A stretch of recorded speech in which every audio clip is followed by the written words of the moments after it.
Good morning. Welcome to the Todd and Erin Morning Stream. It's just Erin this morning. As you can see, my husband is taking the day off. He pretended he had something like pneumonia or, whatever. Anyway, the important thing is I think we should start out the way we always do with the Robert J. DeBry Mountain Cam. Look at this beautiful, healing, serene, and calm view. I mean, tell me that's not lovely, overlooking the lovely Mulligan's Golf Course.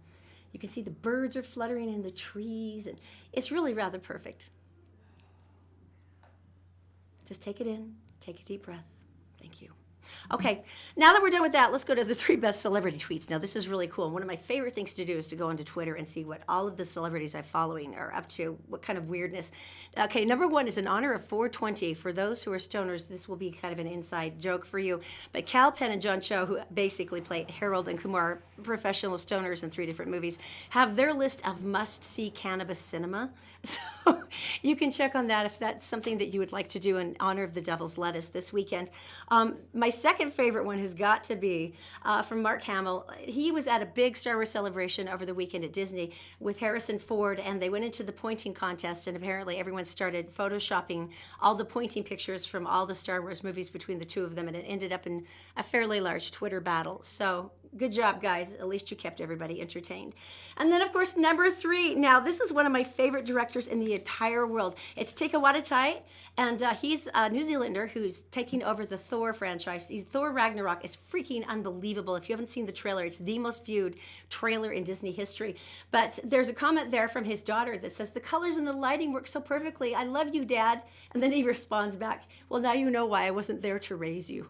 So, he's such fun to follow. You really have to check him out if you have time. All right, moving back to something that's a little bit more intense. We got a really interesting grade yesterday from the American Lung Association, an F for air quality.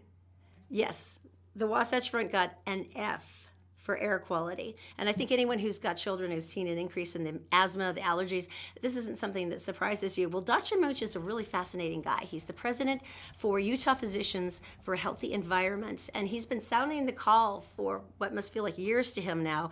And finally, people are beginning to listen. Have a listen to a couple of things he said. We got a real black eye from the international media for our air pollution way back in 2013. And we obviously haven't solved the problem. Mm-hmm. So it's frustrating for us to do all the things that we think are necessary in order to raise community awareness and then have policymakers not step in and seriously address it. I actually have almost a weekly conversation with my wife is, am I just banging my head against the wall, or is anybody paying attention? Okay, if you'd like to hear more from Dr. Munch, he's a fascinating guy, even though everything he says is scaring me half to death. He's going to be back on the show on Tuesday, and we'll talk more with him in honor of Earth Week and maybe some solutions and some ideas that we can do just as civilians. By the way, we'd love to have your questions if you have any for Dr. Munch, and this is really important. If you've got any really good, crappy inversion pictures, really good ones, would you mind posting them on Facebook for this show? We'll make sure we put them back up on Tuesday, because it's really nice to have that whole visual reminder of why we're all slowly choking to death along the Wasatch Front. Yeah, that was inspiring. I'm sorry. But it is a fascinating interview, so please join us again on Tuesday with him. All right, we really should go check in on Daisy in the Gephardt Daily newsroom. It's brought to you, of course, by Columbus Travel. Having their huge April sale, you don't have much time left. You can save hundreds off your vacations by going to columbusvacations.com. It's also brought to you by our dear friends at Executive Transportation. He can take you to the airport, for a fantastic night out, wherever you want to go. He's got the fancy car for it. You can book your ride at executiveutah.com. And then also by All Utah Plumbing, Heating, and Air. I believe that Todd and John have fixed pretty much everything in our house that's broken. God bless this man. He can come 24-hour service. So it's allutahplumbing.com. Daisy, what's going on? Hello, everyone. Here's what's making news today on GephardtDaily.com. Wednesday, 3rd District Congressman Jason Chaffetz made the surprise announcement that he won't run for re-election in 2018. Now he's saying he might not even finish his current term.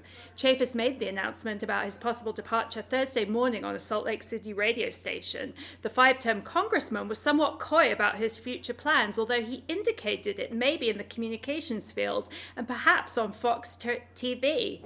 If true, Chaffetz will be the highest profile politician since Sarah Palin to abandon the sworn duties of his elected post for a career in television. Controversy over the botched firing of a beloved Huntsman Cancer Institute CEO continues to engulf the University of Utah. Dr. Mary Beckerly was removed from her post Monday after being canned by U of U President David Pershing and Dr. Vivian Lee, CEO of University of Utah Healthcare. Beckerly's termination was carried out in secret and drew immediate backlash from not only Huntsman researchers, but also HCI founder John Huntsman Sr. Huntsman called the firing unethical and is promising to file a lawsuit if the widely respected Beckerly is not reinstated. It's critical for our whole institute, really our whole community, to support Mary. She's been a tremendous leader. She's taken us from almost not, being a cancer center to an NCI designated comprehensive cancer center. By every metric you measure us, we have excelled in her tenure here. We have a fantastic director at Mary Beckerly, and we'd like to keep her. This place, the HCI, is on an upward trajectory. Pershing and Lee have yet to comment on Dr. Beckerly's firing, saying they cannot comment on personnel matters. And now a quick look at the weekend forecast. Friday looks to be mostly sunny with highs around 54. Saturday and Sunday will see a nice warming trend with highs in the mid-60s and upper 70s. That's it for now. For more headlines 24/7, go to GephardtDaily.com. Okay, so we were talking about all Utah plumbing, heating, and air. This irascible-looking gentleman is named John. He's such a character. And basically, every time Todd calls him, he goes, "What have you broken now?" And it usually is something that Todd's broken. But here's the deal. He does the most amazing work, and especially right now when you're thinking about tuning up your air conditioners, your swamp coolers, working on the front yard sprinklers. This is the guy you want to talk to because there's a million different ways to do things faster and easier and surprisingly a lot less expensively than you would expect. And then everything works for the entire summer. It's glorious. You can contact him at allutahplumbing.com or give them a call if you're screaming and hysterical and it's an emergency at 801-652-4755. Okay, I have the most awesome thing ever. Are you ready for this? Starbucks has come out with a new Frappuccino.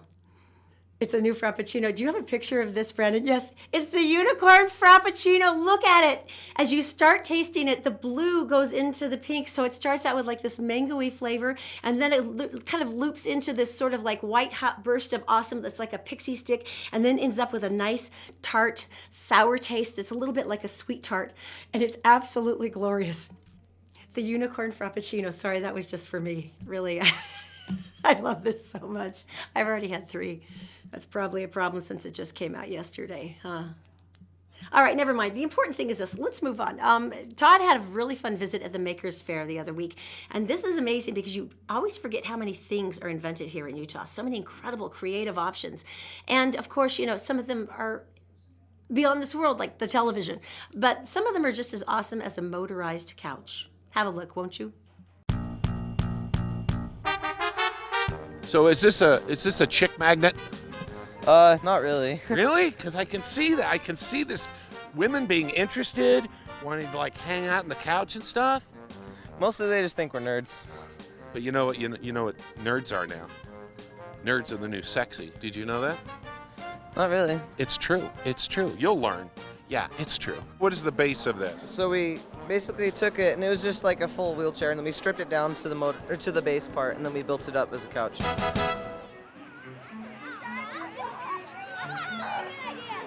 I've been slimed.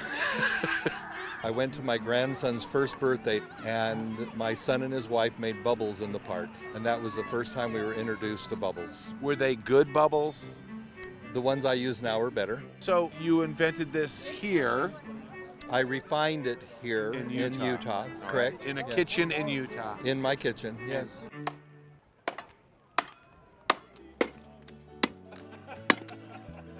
I'm an engineer by trade, and so I wanted to design something that was durable, lightweight, and worked well for all of its functions that are included. Okay, so this is the spar tool. It has 7 functions: a blade, a shovel, a saw, a pick, a pry bar, hammer, and a bottle opener. It's made from spring-tempered 1075 and 4140 carbon steel and shatterproof Zytel polymer. It weighs 2 pounds, 13 ounces. It's light enough to take backpacking, camping. It's really kind of optimized to keep it in the trunk of your car in case of emergency. Put it on your four-wheeler where you can't fit a full-size shovel. And where is it made? It's made right here in Utah. And where was it invented? Right here in Utah. You have to admit, that's pretty awesome, just the motorized couch. I know the whole axe thing is good, but the motorized couch, that's totally my style. It's pretty cool. Coming up next after the break, we have a chance to talk to March. Now, March is like the most entertaining owner ever of Executive Utah Transportation. And he has stories from being a limo driver that will curl your hair. So we get to hear one of the tales from the front seat coming up next. Merit Medical. Why work for fast food wages when you can start at Merit for a whole lot more? Merit Medical. Great products, great people, a great company. Learn more at merit.com/careers. The law offices of Robert J. DeBry and Associates, with offices in Salt Lake City, Sandy City, and St. George. Check them out at robertdebry.com. The Todd and Erin Morning stream is actually available anytime at GephartDaily.com. Just click on the Todd and Erin page. Okay, March is one of my favorite human beings because this guy has been a limo driver for a good 20, 30 years. And so he's now the official executive transportation of the Todd and Erin Morning streams, which means basically we'll call him up for any excuse and then we hang on the back seat like monkeys and we make him drive us around in circles. He never seems to figure that out and tell us another one of his stories. Now this one involves a crazy rich lady, a small dog, and her son. Have a look. I want to know this one. What's the longest fare you ever had? How long did you have to take somewhere, or how far? An entire week going across country. No. Yep. Tell us. Where did it start? Started here in Utah. Yeah. And they wanted to go to Florida in a limo. They don't like to fly. They didn't. Yeah, no. They wanted to. So the trick was they wanted to party across the country. Oh, okay. Marsh is like, I can do that. I can do that. Yes. All right. So let's set the stage. Who's in the car with you? So it was the lady, I can't name names. Right. And her son and their little dog. And their little dog, too. And what kind of places what's the first place you stopped? So the first place we stopped was in Boulder, Colorado. And we stayed in some five-star hotel there for like 2 or 3 days. Where did you stay? I stayed in one of the penthouse suites at the 5-star hotel. What? What? I thought she was sending you off to Motel 6, but oh no, not That March. was our plan. We were planning on that. You know, we didn't want to assume anything, so we'd made our own arrangements. And she says, no, I need you guys here with us. Take a left at the light. All right, very good. So she says, no, I want you here with us because I'm also going to need you to do some concierge work for me. Right. You know, go out, do some errands, get some stuff, do things as I need them done. She wanted a manservant, is what she wanted. And she got one. Yes, she did. Where did you eat? We ate all over the place. She had a wide range of taste. Sometimes she wanted to eat at the 5-star. Sometimes she asked me to go find a greasy spoon, and then we'd go have a greasy spoon. Oh, she ate with her. Oh, yeah. Really? She insisted that, you know, we did it all together and we all had a little adventure together. Aren't rich people awesome? I know. I want to have a rich person in my life. You know what? We want a rich person. If you're out there and we want to adopt us, our name is Todd and Erin on the morning stream. Just get a hold of us at GephartDaily.com. Yeah. Okay, so. March is like, no, that's my pure. So you stopped at Boulder, right? In Boulder. Yeah, Boulder, Colorado. And name some other places you ended up stopping. So I remember we were in Philadelphia and Chicago. Oh, wow. You really went all over. I thought this was like a straight shot down. No, they wanted to go all over the place. And so, you know, we stayed in 5-star hotels there. We had to talk to the wait staff there and make sure that they brought silver dishes for the dog. Are you kidding me? Not at all. They had to be silver dishes. It had to be sparkling water. It had to be fine cut steak. Wow. I want to be their dog. I mean, I just want to be their pet. Yeah, except for pooping in the backyard. Okay, so there's usually one cataclysmic moment that when someone gets drunk, somebody throws up. What happened? It was the cataclysmic moment. Not entirely certain if I can honestly say that on an interview. Did it have to do with sex? Yeah. We should probably leave it there. No, I think he can skirt around if March is like that. All right. So use the word, instead of the sex word, use the word potato salad. Go ahead. So the lady had asked me to make some potato salad with her. Right. And she tried to get into my bed with her potato salad. You must have really good potato salad. Okay, let's leave that Take that there. with eggs or not, Yeah. Mark. Oh, man. This one has a pickle. All right, so, anyway. Okay, so, how long did it take you? Yeah, about 10 days. So you end up in Florida. You're all good friends. Well, what we ended up doing is we stopped in Indianapolis, so she has a mansion there. Right. She ended up staying there, Right. but then she had us rent another vehicle in a trailer, and we picked up a couple of classic motorcycles for her and another exotic car. So exotic that I'm a car guy and I didn't even know what it was. Right? Wow. Right. And so she had us then take that to Florida for her, and that was the end of the trip. What was the tip? It was about $1,000 a day. Get out! How many 10 days? Yeah. $1,000 a day? Mhm. Wow. Okay, Wow. that would be worth making potato salad. I. You could make some potato salad for $1,000 a day. Is it a side dish or is it the full? Okay, so anyway, how did you guys say goodbye? I didn't realize there was that much money Was there a involved. tender hug and kiss, Was or was there- it just like she made it rain? I mean, what happened at the end? How'd that go? At that point, she was really private. She'd completely changed who she was. Right. And she didn't want anything to do with anybody, so she had her other wait staff who live at her house deal with us at that point. Say goodbye. Give Right. you the cash. When she's back in the mansion, she becomes like Oh yeah, completely crazy secluded. reclusive Yeah. rich lady. And then you felt like you had to do the drive of shame home to Utah. All right, that's a great story. That's a great story. We'll be back with more of these. Tales from the front Oh, seat man. with executive transportation. By the way, if you want to book March, you can just check in at executiveutah.com for any one of his wonderful limo rides. And we have another story coming up this next week from Tales from the Front Seat. This one apparently involves a rather huge celebrity. And I mean huge. We'll explain later. I was trying to think of something that would be fun to do with the kids this weekend. And you want like live theater that's entertaining, that there's a lot of catchy stuff and things are moving around, because it's really hard to get kids interested if they're not immediately engaged. Well, Oliver is playing at the Center Point Theater, and it's opening this weekend. It's going to run through March. And so we stopped by, and our intrepid Nancy had a chat. I'd do anything for you, dear. Anything. Oliver just starts out in the workhouse, and he's just never fed. They eat gruel, which is disgusting. He gets kicked out of the workhouse, then he just runs away and finds himself in London, where he meets Dodger and Fagin. The Dodger sees this little crummy boy sitting, staring at him, so I see an opportunity and I take him to Fagin, and he teaches him in his ways and to pickpocket.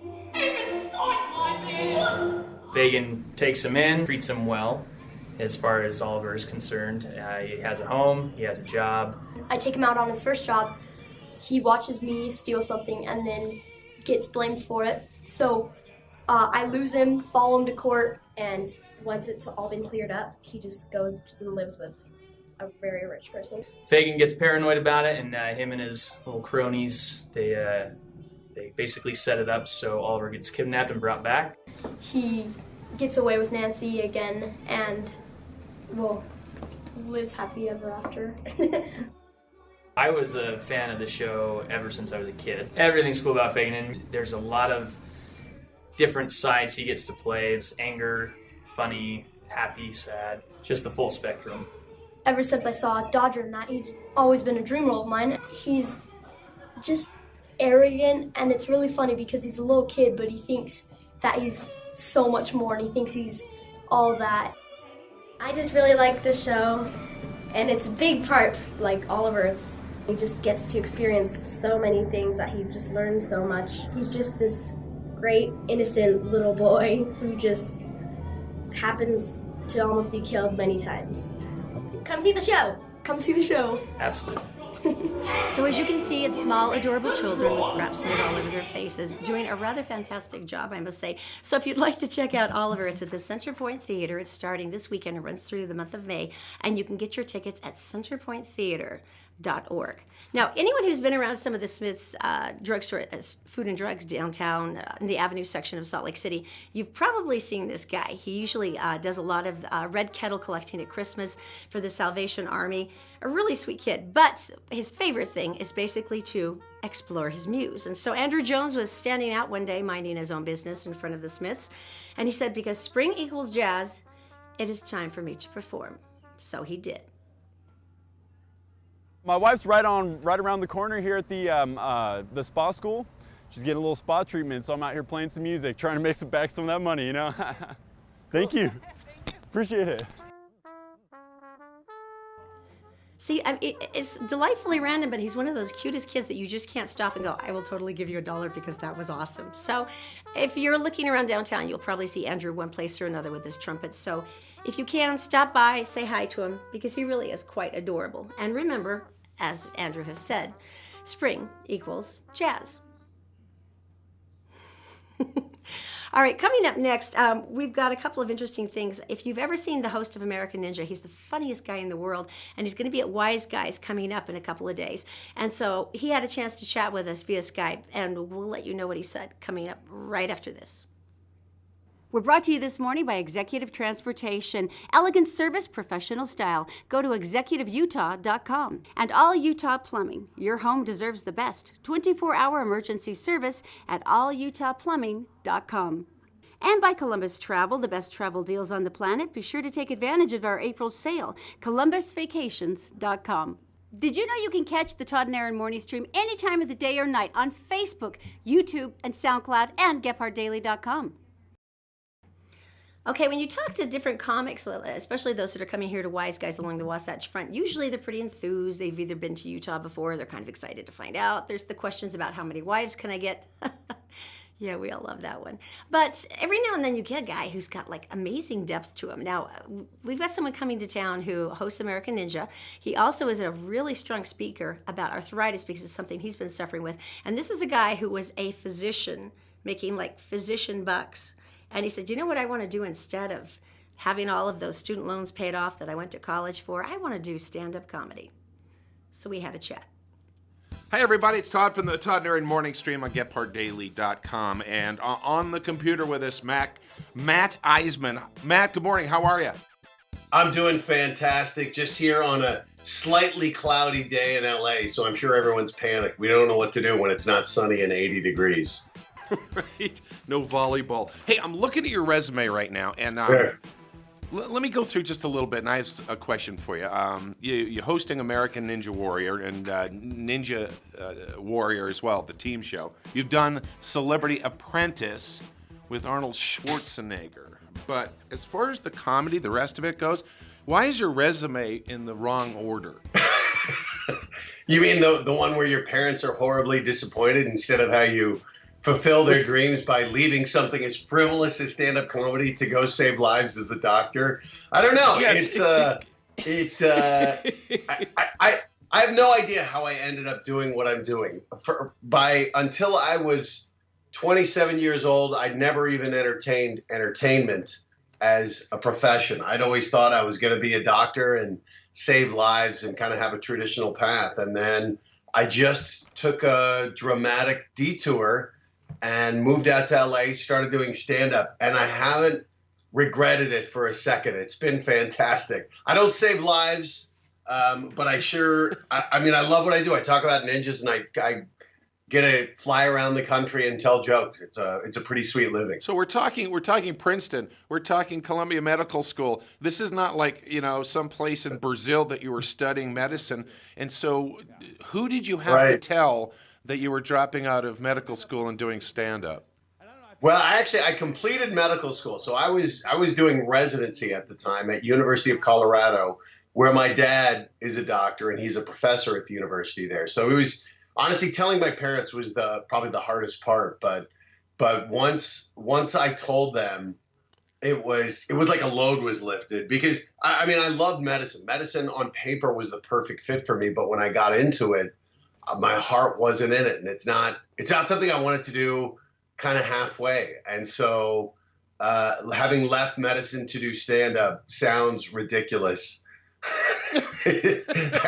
but it was completely the right move for me, and I'm so glad that I had the courage to tell my parents, and that they've been completely supportive, which is even more amazing. You know, if you replace the word comedian with gay, that whole conversation makes sense. Yeah, I think my parents would rather have a gay doctor than a straight comedian's son, but this is what they got, so they're happy with it. My girlfriend just walked in on that line. She's going to be a little confused. I'll have to explain what the context of that was.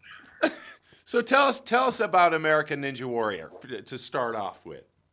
Well, it's been amazing. We're in the middle of season 9 for American Ninja Warrior, and actually, we've had a ton of great competitors out of Utah. The biggest guy probably being Brent Stephenson.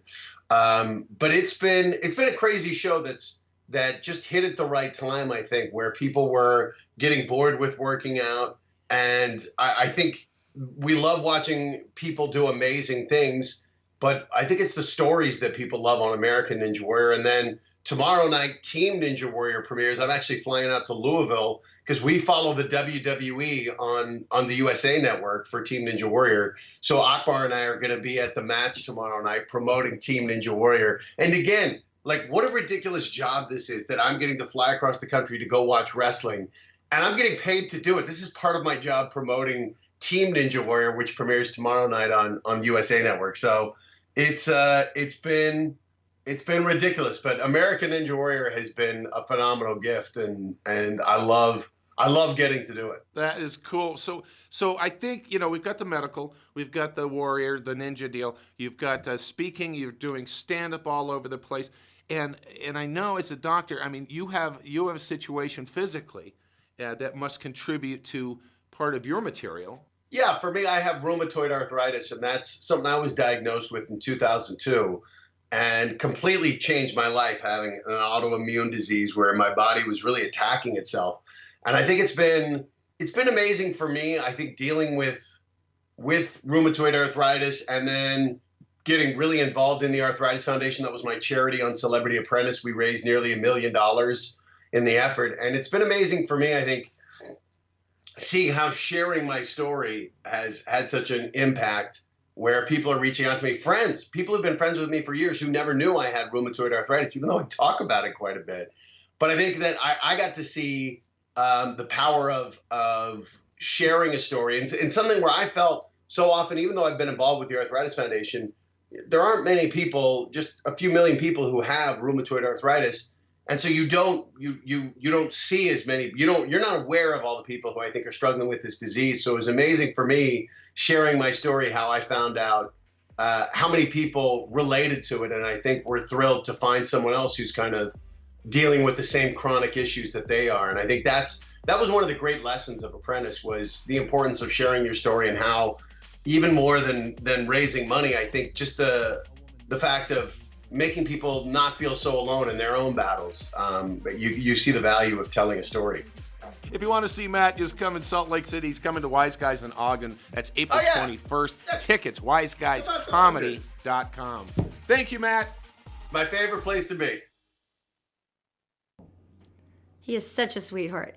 All right, every now and then we get somebody in studio who is so charming and so adorable that we try to make her stay longer and sing. Now, I have to be honest with you. After working in radio, I will tell you that whenever we interviewed artists who would come in studio, they would never sing live. Never. It's like, no, not without my backing track. I got to warm up, and I'm not going to do it here. You know, it's a lot of pressure, and they don't want anything to sound wrong or not like it wasn't a fully produced album. But you get some singers who are so gutsy that they'll just belt it anywhere. And Ginger Bess is one of those amazing women. Now, she's going to be performing up at Weaver State this weekend.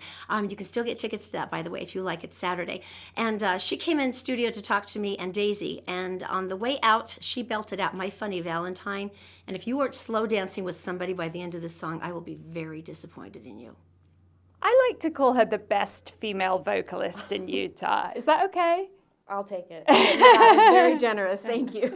Ginger Bess is in the studio with us today. And so tell us about, you were born in Brigham City. Now you're going back to Brigham City for an event, right? Yes, they have a fantastic fine arts center, and they asked me to come back and do a concert, a vintage jazz concert, which I'm very, very thrilled about. It will be Friday, April 21st at 7:30, and you can get tickets at bcfineartscenter.org. So anyone that's interested, I think they're only like $10. So, you know, not too much. You can still go to dinner. I would probably suggest Maddox if you're in Brigham City, as you know. Always good to know that. Always good to know, yes. Tell us about getting started, like, because you're a modern lady. Tell us about why you love jazz. How'd you get started in that? Oh, well, I grew up listening to it. My grandma always played records at her house when she would watch us, and it was one of my favorite things. I love just the sultriness, and I love the smoothness of it. I love dancing to it. I love just the huge variety that it brings.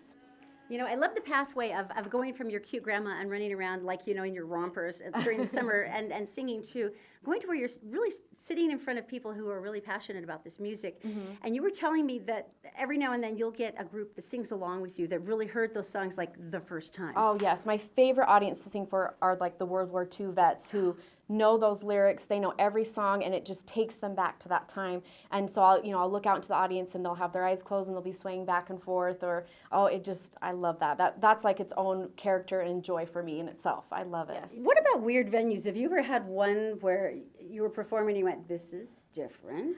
Oh, there's been quite a few. I mean, I've performed in like the teeniest little corners of for a wedding or something, and sometimes if you're on the same, like not a stage where you're on the same level as people, sometimes I think I was telling you I was in Park City once, and a woman came up and grabbed my microphone from me, and she started singing. So I was off for the rest of the night. If you're watching, that was wrong. Don't do that again. Karaoke. It's not karaoke. I do love sharing the stage, but yes, she took over my job, so then I was out of a job. So is that fun though when everyone comes up and they do start singing and they dance? Oh, with you I and love they're in it. front I of the love stage? it. Yes, I think I was in Layton once doing at the amphitheater, and a bunch of people came up and started swing dancing on the sides, and I made them come up to the stage because it was so fun to watch them and have that kind of be part of the atmosphere. It was a lot of fun. Okay, so once again, you're going to be performing. This is one night only. It's next Friday. Mm-hmm. And give us the dates and the location again. It's April 21st in Brigham City, and you can get tickets at bcfineartscenter.org. I'm trying to remember that specifically. All right, if you want more information, you can just go to gephartdaily.com. You can share this video because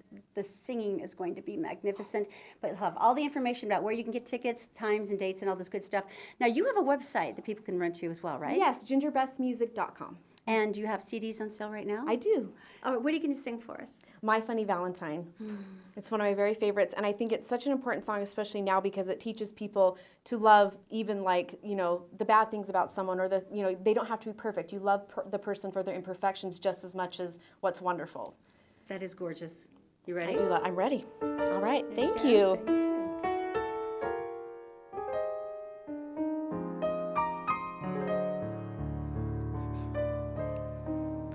My funny Valentine, sweet comic Valentine, you make me smile with my heart.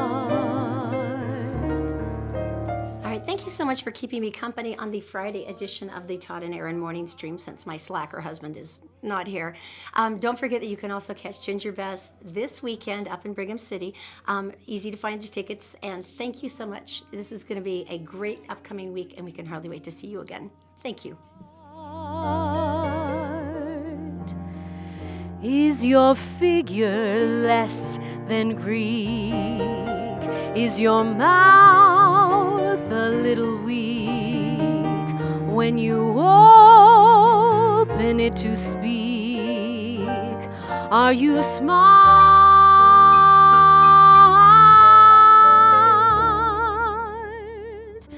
Don't change a hair for me, not if you care for me.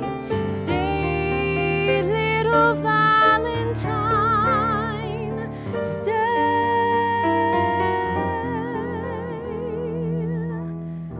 Each day is Valentine's Day.